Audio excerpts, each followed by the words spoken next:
Welcome back. Next, we will examine the practical consequences of cultural differences. So, we're going to look at the consequences of culture for global virtual teams. First, it's important to note that individuals in a culture are not uniform replications of each other. Each of us has our own personality, but our culture does give us some central tendencies. In the Leadership and Knowledge lecture, we said that global virtual teams should operate along certain lines. In what ways does a culture support virtual team functioning? In what ways does culture become an obstacle? And how do we deal with those obstacles?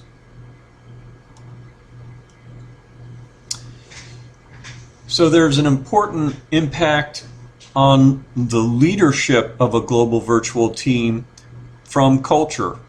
Hofstede informs us that individualism and power distance are the dimensions in his model that impact leadership.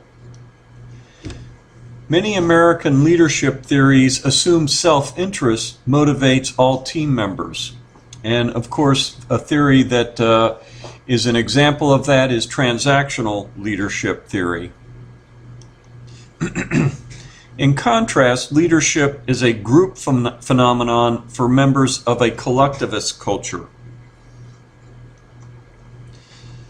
Leading a working group will not engage collectivist team members. They need to be part of an in-group.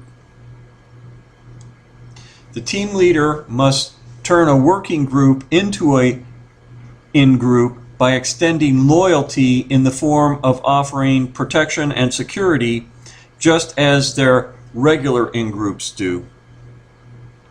So let's take a look at the individualism and power distance ratios of different countries.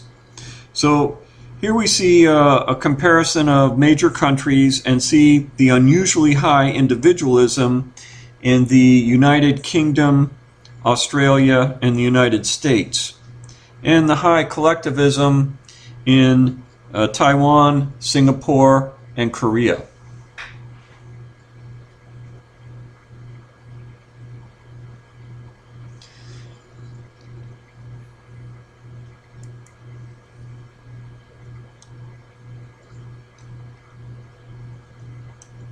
Power distance also has an impact on leadership.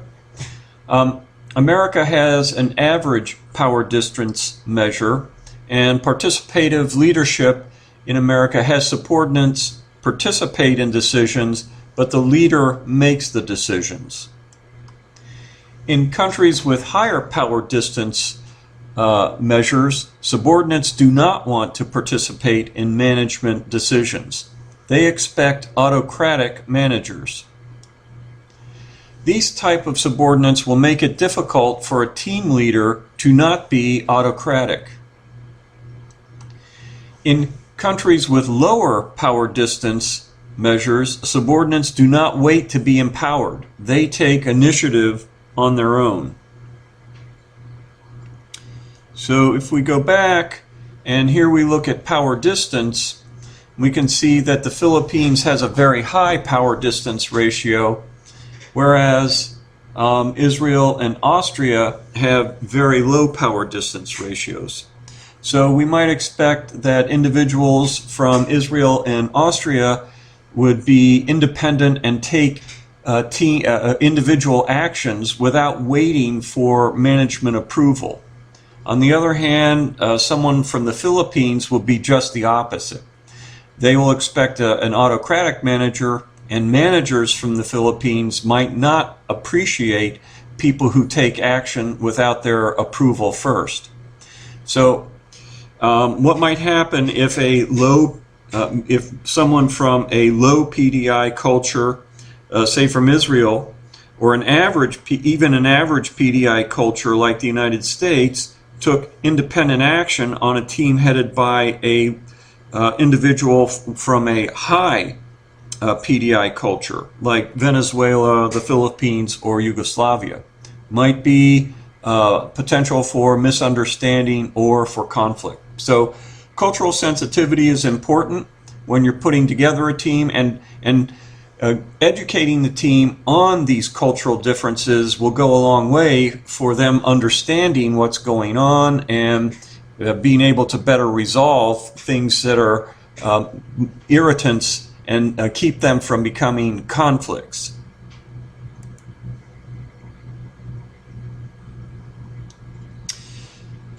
The people from lower power distance cultures will take initiative on their own, and they'll also challenge the team leader on any action or decision.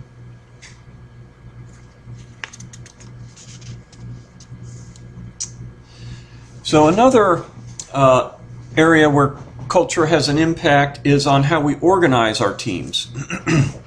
Organizations are structures to distribute power and to increase the predictability of our results. Power distance and uncertainty avoidance are the dimensions that impact organizational structure. There are 4 models on power distribution. The pyramid model, where power is always exercised by a small layer just above, and France is an example of that type of model of power distribution. Another is the well-oiled machine, where power is distributed by rules that govern your action, and Germany is an example of that type of power distribution culture. The village, where power is negotiated between parties, and Britain is an example of that. And the family model, where power is held by the father or authority figure with few formal rules. And India and China are examples of those types of cultures. Culture also has an impact on motivation. The individual collective dimension will have a major impact on motivating people. Team members from an individualistic culture are interested in advancing themselves. Those from collectivist cultures are interested in fulfilling duties to their in-groups. Motivating such commitment is influenced by 2 other cultural dimensions: uncertainty avoidance and masculinity. Achieving goals is risky, so the virtual team leader must prove to risk avoidance cultures that a good risk management system is in place and that it offers them security. Likewise, such a commitment to achieve the team's goals creates a need to perform, to assert oneself, and that's a masculine cultural division. So cultures can impact motivation if they are strongly masculine or feminine, or if they have a strong uncertainty avoidance. And likewise, motivation will differ between individuals from an individualist culture as opposed to individuals from a collectivist culture. You have to look at fulfilling duties to motivate people from a collectivist culture, and performance incentives for people from an individualistic culture.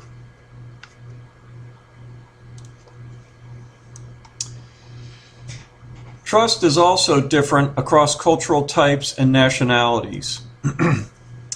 Trustworthiness is a significant factor in the development of relationships in global virtual teams. The higher the perceived risk level, the higher the level of trust that is required for team members to overcome their concerns and take initiative on a virtual team. And as you might imagine, individuals from a culture that is risk averse is going to require higher levels of trust than individuals from a culture that is not so risk averse. So here's a map of cultures in countries and cultures that are risk according to their level of risk aversion. So we can see in the green China, India, Indonesia, United Kingdom, America, and Canada are all countries that are relatively risk-taking. At the other end of the spectrum, you have countries like Russia, Mexico, Argentina, France and Spain, Turkey, Japan, that are risk-averse. They do not like to take risks. And finally, in the middle, you have countries like Australia, Iran, Sweden, Finland and Norway that are neutral towards risk.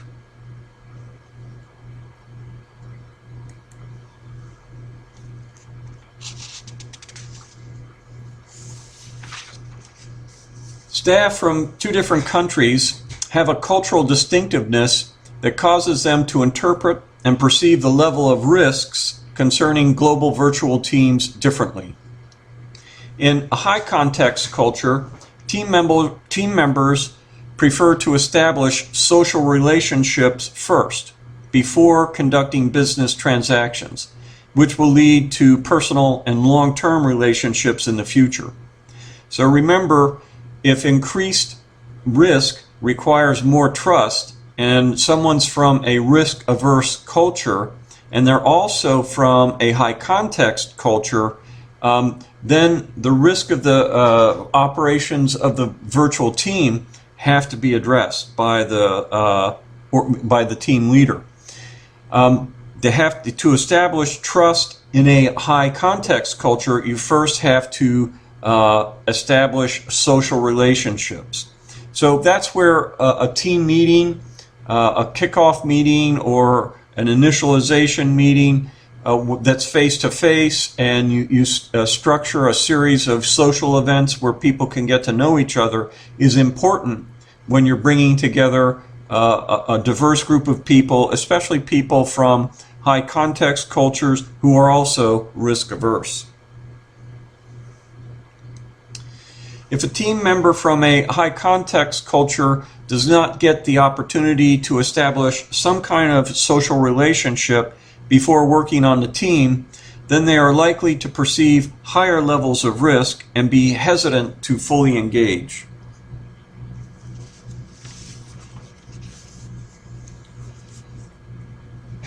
Some cultures are more risk averse to uncertainty. Such a culture attempts to minimize uncertainty with strict laws and rules. On a global virtual team, such members would prefer explicitly published rules and guidelines. An American must also realize that cultures averse to uncertainty are not tolerant of multiple points of view. For them, there is one truth and they have it. And that may be a hindrance to tapping distributed knowledge and incorporating a requisite variety of knowledge. They may need to be coached on the necessity for accessing and leveraging distributed knowledge held by expertise around the globe.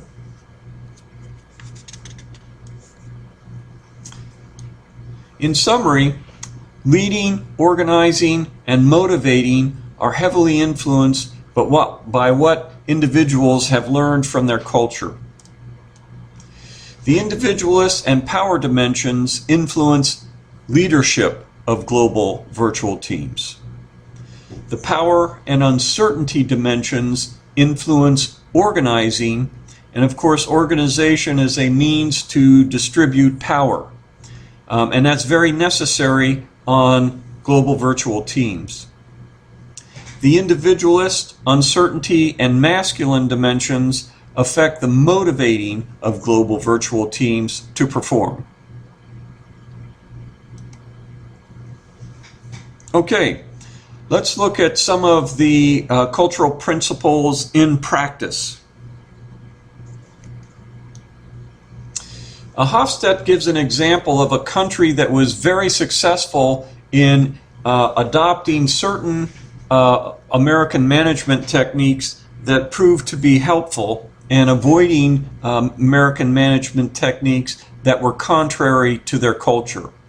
And Japan is the example that Hofstede gives as an extremely successful country that applied his theory. They probably are more just an exemplar of his theory, but he holds them up as an illustration of how to successfully apply his theory. Companies in most countries have failed after applying modern American management practices because they indiscriminately applied them without adapting those management practices to their culture. In contrast, Japan carefully selected what would work and rejected the rest. Japan especially rejected the everybody for himself mentality in American theories of the firm and the economy. So let's take a look at Japan and contrast it with the United States.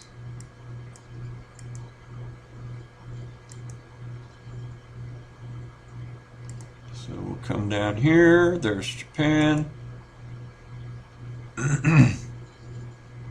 And we'll look at the United States, and are there significant differences between the two?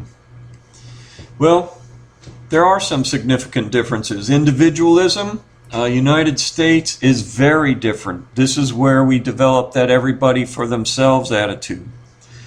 Uncertainty avoidance. Japan is a culture with a high uncertainty or a risk avoidance. Not so in the United States. Japan is a much more masculine culture than the United States. Japan is much more future-oriented than the United States. So we see that there are some significant differences. So the Japanese were smart not to just blindly adopt American management theories, but to modify them so that they were appropriate for Japanese culture. So in countries with a collectivist dimension, everybody for himself attitudes created problems. It abandoned the protection and security offering that collectivist in-groups provide. Employees then wondered what they got in exchange for their loyalty. Hofstede's research discovered that this combination bred disloyal and irresponsible employees.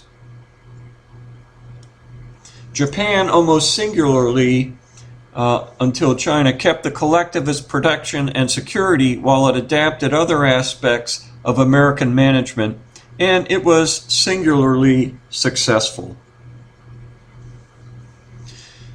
Of course, there's another success story, and that is China. And Wang and Liu have proposed that Chinese culture presents certain impediments to team management. So let's take a look at what they find as possible obstacles for global virtual teams in China, and they look at them in three areas.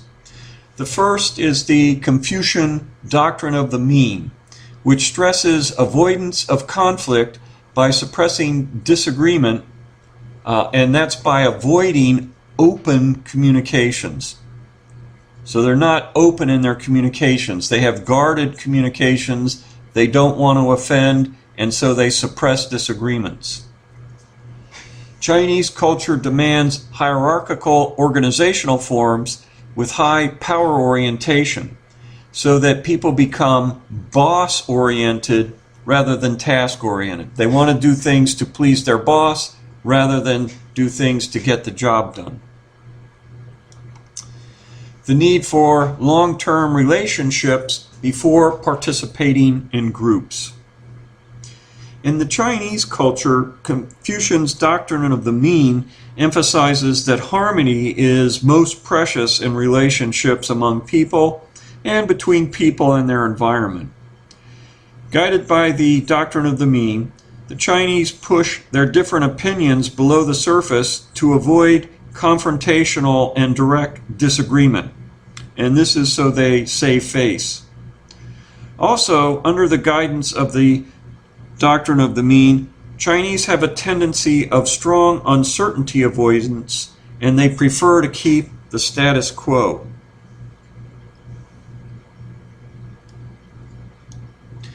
However, Wang and Liu also indicate that these cultural obstacles to team function can be overcome in China by training.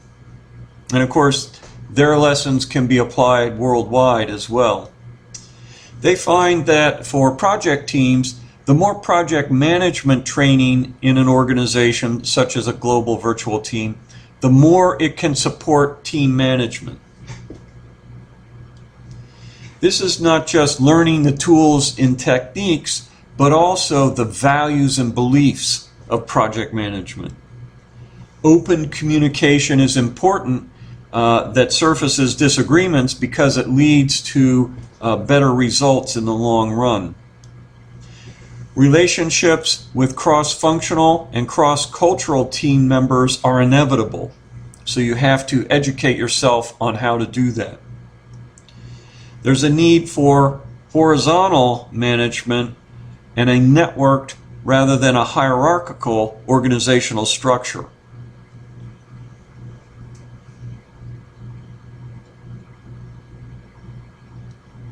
And of course, task orientation. It's very important in projects and for virtual teams as well. And typically they are working on a project to be task oriented rather than boss oriented. Okay, we've looked at how culture affects various aspects of leadership. Now let's see what we can do about it. And we'll first take a look at the Hofstede tool. That's the first step in being able to mitigate cultural differences on your team, because it lets you identify what the potential cultural differences are. And of course, we use this tool a little bit already. Hofstede conducted a comprehensive study on how values in the workplace are influenced by culture. And as mentioned, he developed a model to assist managers in differentiating cultures in terms of 6 dimensions: power distance, individualism, masculinity, uncertainty avoidance, long-term orientation, or also known as pragmatism or future orientations, and then indulgence and restraint, which is a recent one.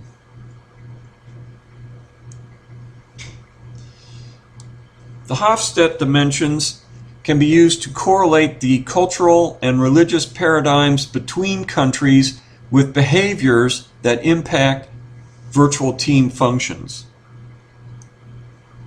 The scores of each dimension for each country are backed up by survey data from 46 countries and regions. Hofstede's work was updated and expanded in 1991, 2001, and 2005, and continues to be widely cited and used by management scholars and practitioners.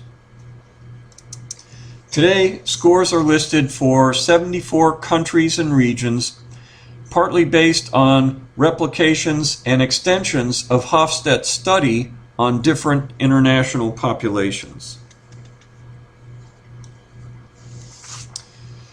So through extensive research, scores for each dimension can be determined via a website graphing tool, which we've been looking at, or there's a cultural GPS iPhone app that's also available, and you can use either of those to compare cultures between 2 selected countries. Hofstede's scale systematically categorizes and summarizes the major cultural dimensions that influence particular regions of the world.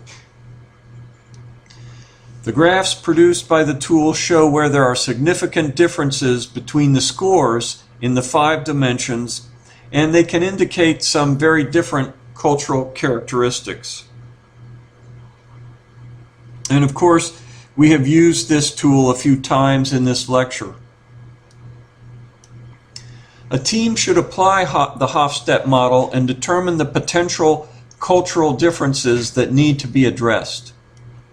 Awareness is the first step in improving cultural interaction. And of course, the tools are located at this URL. You have them in your slides, and you can access it there. And likewise, just download it onto your iPhone or Android phone.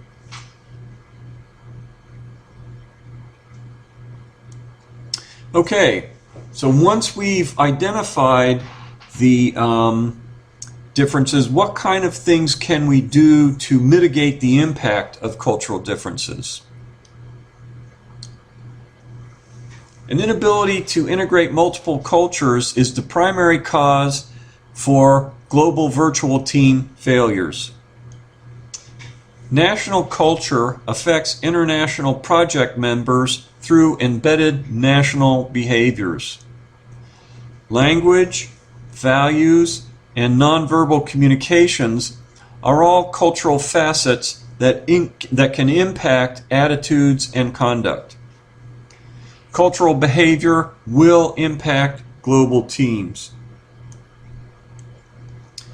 Carmel and Chia recommend the use of liaison positions in international virtual teams as a means of enhancing understanding and to support the technology-mediated communications.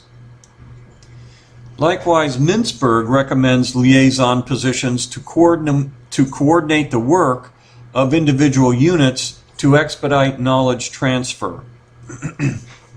An integrating manager is a liaison position with formal authority to act on behalf of the central unit. On the other hand, a liaison officer is a liaison position with no formal authority, but one that acts as a communications nexus to interpret and clarify understanding between remote units. Empowered liaison structures can provide a direct management connection that avoids spanning two or more national chains of command for team activity. In addition, performance incentives can be employed to motivate national team hierarchies to support multinational virtual teams.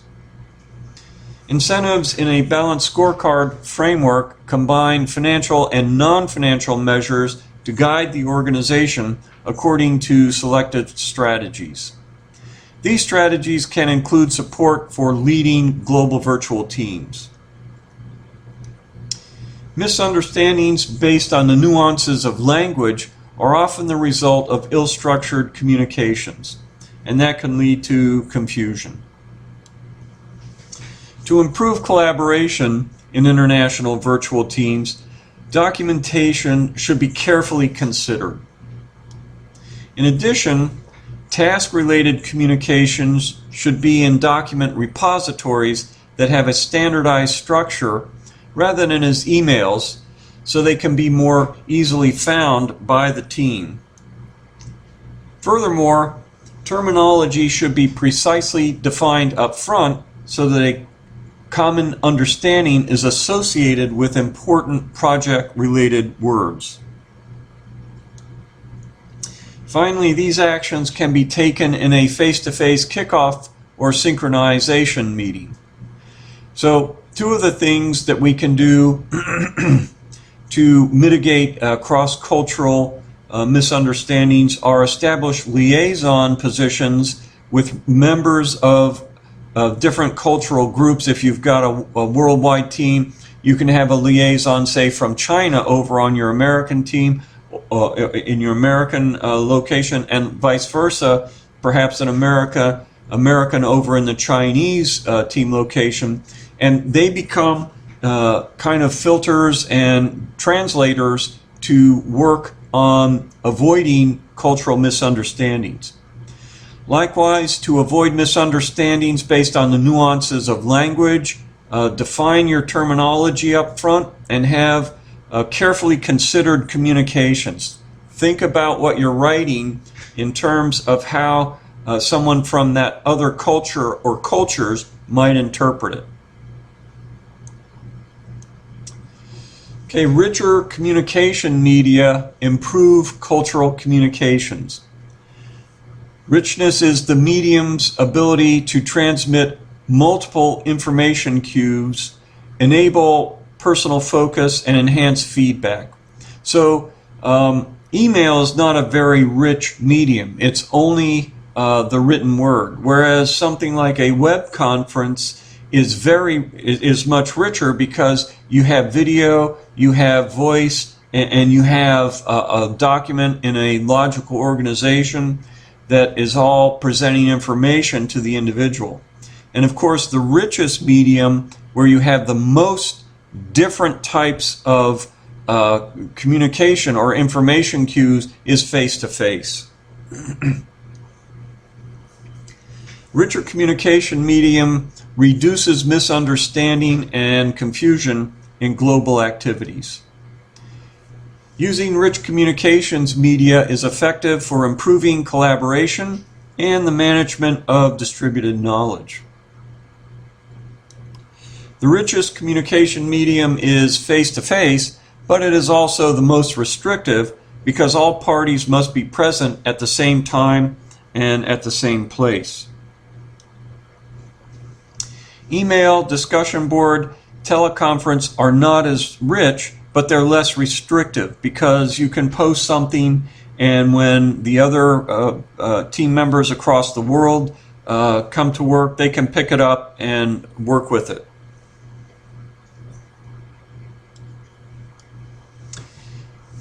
Global virtual teams can compensate for a national culture influence by sponsoring a vigorous virtual team culture.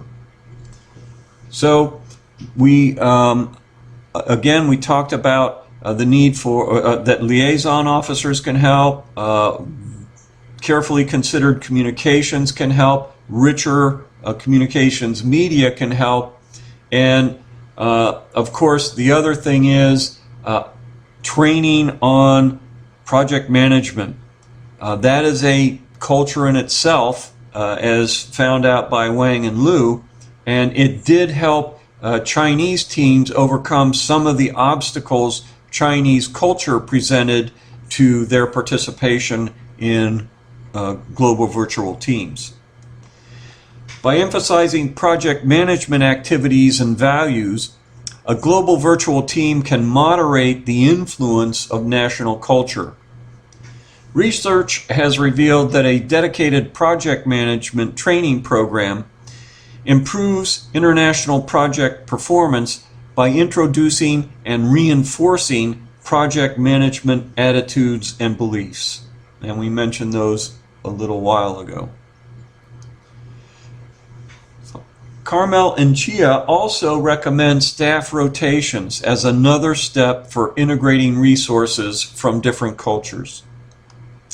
With staff members from different cultures at each location, the distant locations do not appear so different. Another approach is to hire bicultural employees with the intent of providing a familiar presence to team members from a distant culture. Finally, intercultural sensitivity training can avoid misunderstandings and confusion in multicultural teams. So this is where you would explain the various, say, Hofstede model or even the Hall model, the various dimensions of a culture, how they can lead to conflict, how they're different across different cultures, show them the culture maps that Hofstede has data supporting, and the mitigating strategies or how they might affect leadership, and let people become aware of them, and then it's not such a shock when they end up having some minor irritability with what other team members are doing. They'll realize it's nothing personal, it's just the culture that person is from. And so we have multicultural individuals that form into virtual teams to effectively accomplish the mission. Nevertheless, we cannot ignore the central tendencies from a culture, or the individuals may not interact effectively. And We may end up working at cross purposes with each other if we're not sensitive to the cultural differences. This lecture was about how the team should address the cultural differences of its members and how those cultural differences might affect the team in its operation. So in summary, executing a business activity quite naturally involves communication and interaction between the negotiating parties. When the parties are from different cultures, there will be differences in how each party interprets communications, assesses risk levels, conducts negotiations, and determines the acceptable risk posture they're willing to tolerate. These cultural differences can have significant impacts on business transactions if they are not properly mitigated. The important mitigation techniques are: understand the different cultures with the Hofstede tool, train and coach members in team and project management, use liaison structures, rotate staff between locations, hire bicultural staff, and train in cross-cultural sensitivity. So that, for example, when you're aware, as we mentioned in this lecture, when you're aware you have someone from a high context culture and also a high risk avoidance or a risk averse culture, then you want to establish social relations with them first to build up trust, because trust is important for team members to accept the risk in the high risk situation. And use a richer communications medium. Okay, that concludes our lecture for tonight. I wanted to give you all some hands-on time where you can use Skype to communicate with your fellow team members for your group project. So we'll conclude the formal part of the lecture right now.